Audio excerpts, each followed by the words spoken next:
up to the point where you were down 16 with 7 minutes to go. What went wrong for you guys? Why weren't you guys able to kind of stop them, and why were you finding it so difficult on the other end? Yeah, I thought that there was patches offensively that it looked like it didn't move quick enough and different things, but yeah, I didn't think there was major concerns at that end. There's a couple of little, when they go zone to match up and things, I think there's a couple of areas that we can be a little bit better in, but we were really poor defensively, like really poor, like out of bounds plays. We got our coverages wrong. There was a period there where they shot the shots we were pretty comfortable with, and they made them. So absolute credit to them. Offensively, they were on point. Clark was a problem for us in the first half, and I think our coverage on him to allow him to shoot some three balls needed to be better. And I think that all started with our want to help each other, and we rely on our rim protection. And we didn't have it early in the game. I thought they just got Froling, started it, and other people came downhill and really didn't have that rim protection. So then I thought everybody else felt like they had to help a little bit more, and that just opened up, some three balls for some guys. When I look back at it and you say, Dell was crazy.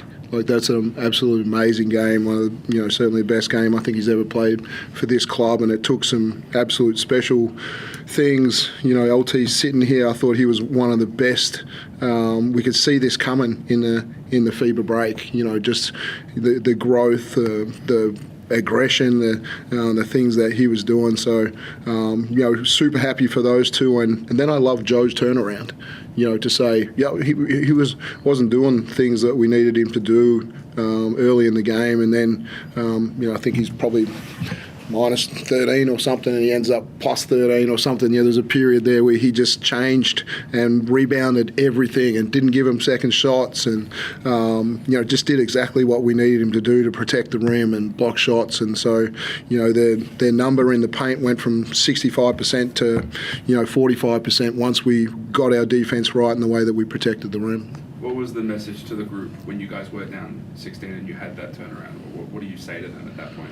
Yeah, there was some through that period. Just, Froles is three. There's some stuff to say. Hey, if we stick with it, like this, we're right there. We just just protect the rim a little bit better, get our coverage right a little bit better, and then it's kind of like, let's go. They started to get into a phase of play where they wanted to use a lot of the shot clock, and you felt like we could, if we put some pace and put some pressure on them at that end, we could keep chipping away. So, some massive plays down the stretch. Delhi's to get the steal on the out of bounds. I thought CG made a hell of a drive to go ahead and tie the game up, and we got to stop when we needed to. So, but again, we got out of jail a little bit, and but I liked the way that we went about it. We played the right way to get back in the game. When you are down like that, how much do you lean on guys on your team who have that championship experience, from Delhi to even Luke and Chris and all these guys? How much do you lean on them to help you? Yeah, I lean on them a lot tonight. You just look at their minutes. I lean on them, pretty heavily. But there's some scenarios there to say, we've only got the one foul, and how do we continue to either make a steal or foul quickly? And we got it right the second time and forced them into a turnover. And so we practiced those game situations, and it paid off tonight. Justin Tatum was just in here. He indicated that he felt the officiating sort of shifted in the fourth quarter and it perhaps favoured you guys. Do you have any feeling that was the case? No. What was it, 16? It was 17 to 18 fouls. I thought that's a good playoff kind of number. You're letting a few things go at that number. You're letting people play. You're letting the players decide the game. So, we're always going to argue about a few calls, but I thought the way we protected the rim, and we'll look back at them and see what kind of contact there was, but I thought we just did a great job protecting the rim in the fourth quarter, a lot different to what we did at the start of the game. Luke, what was the sort of message among the group when you guys went down to the extent you did sort of got smacked in the face very early on and were able to turn it around? What was the message to flip that? Just all the defensive end. We're giving them too many easy ones in the first half, and we sort of spoke about it, together. And the locker room, just up the effort. I think it's playoffs. You got to, bring your 100% effort every time and every possession as well. And we didn't exactly show it in that second half, but that little patch at the end, we really ramped it up. It seemed like part of their coverages was to give yourself, Delhi, a lot of space. What does that do to you mentally when you know that they're leaving you and sort of just betting on you to shoot?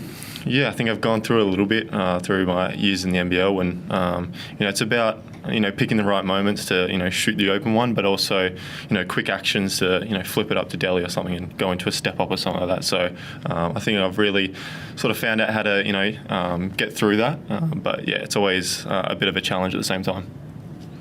Dean, they were playing some really good off-ball coverage in that first half. What did you do to try and make sure the guys you wanted to get shots were getting those shots and change it up in the second half?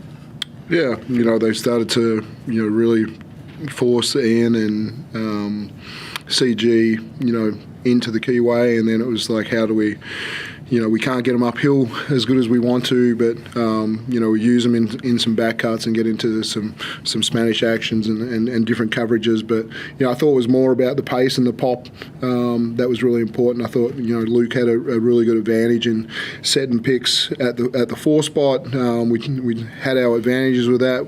We used CG and others as some screeners, which saw him get to attack the rim or catch some lobs and different things. So I thought they were pretty solution-based, those guys, not worried too much about creating their own, but creating for others in what they were seeing with the coverage. Luke, do you feel as though it took a bit of time to get into a rhythm of playoff basketball as opposed to the regular season, given that you did have the break?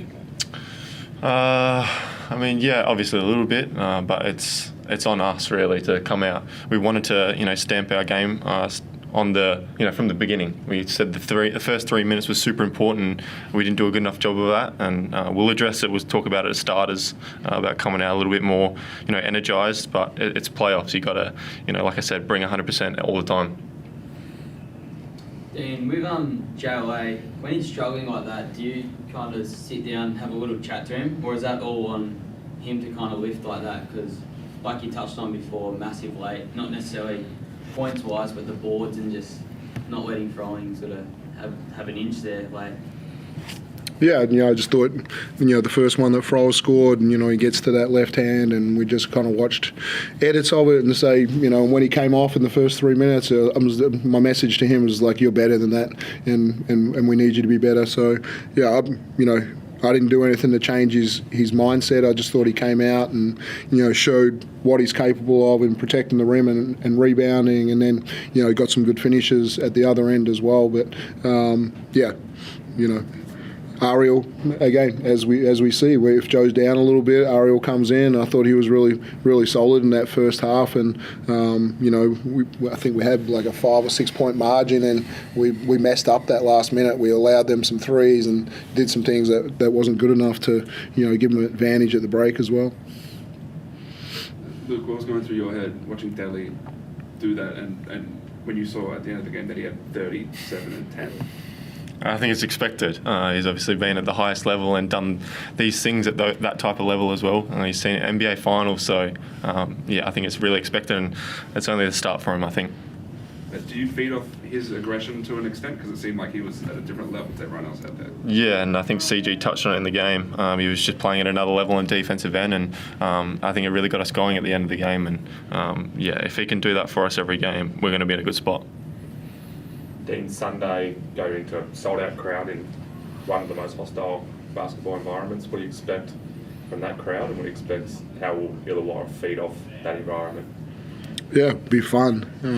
We look forward to going up there. I thought our crowd was magnificent tonight, and really helped us get across the line. And they'll be hoping for the same thing with their crowd. And does it make them play a little bit faster? Does it make them attack the rim a little bit harder? I'm sure it does. But we weathered a storm tonight, and there's going to be some momentum swings in that game up there, and hopefully we can knock in some more free throws and continue to attack and shoot the ball the way we did tonight. And there'll be some adjustments. There always is. You know, what are some things that we're going to change? There'll be some things that they liked out of tonight they'll do more of, and you know, we got to find some ways to you know, limit their effectiveness in the paint early in the games, because they were tough tonight.